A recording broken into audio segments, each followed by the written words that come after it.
Salut mes biloutiers. Café qui baisse. Eh ouais, on tourne, hein. Alors vu qu'en plus je tourne des trucs à l'avance, là, déjà, oh là là, par rapport au jour où je tourne, c'est déjà un moitié en retard, mais quand vous allez le voir, c'est encore plus. Mais c'est pas grave, parce que j'ai dit, je fais pas de l'actu. Je traite les sujets de manière intemporelle.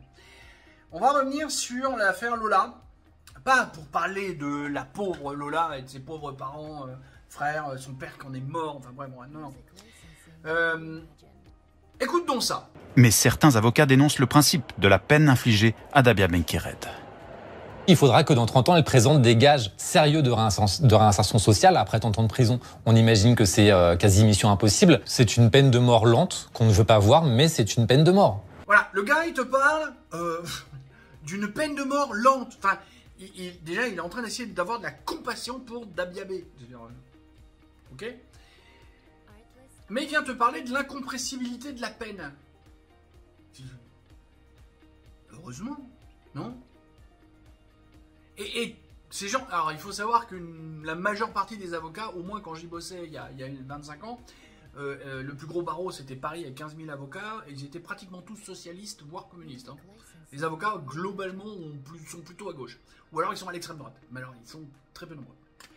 Et celui-là, il va te trouver de la compassion pour Dabia B. Oh là là, la pauvre, elle va passer toute sa vie en prison. Elle a sauvagement assassiné une gamine de 12 ans. Et encore une fois, je reste soft, hein, parce que... Non mais...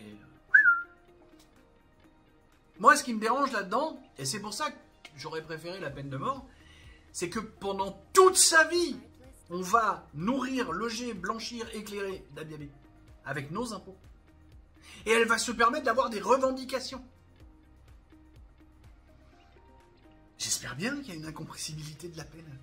J'espère bien, vu la faute qu'elle a commise, j'espère bien qu'elle va être enfermée. Parce que cette nana, tu la remets en liberté, elle recommence. Comme ils disent dans les milieux juridiques, elle récidive. J'ouvre le débat. Dites-moi, peine de mort, oui, non. Est-ce que c'est normal de garder 30 ans, 40 ans, 50 ans, de payer sur nos impôts, de faire ça, pendant qu'elle va être peinarde? Est-ce qu'il ne faudrait pas lui trouver une obligation de travail? Parce que il y a des pistes à ouvrir.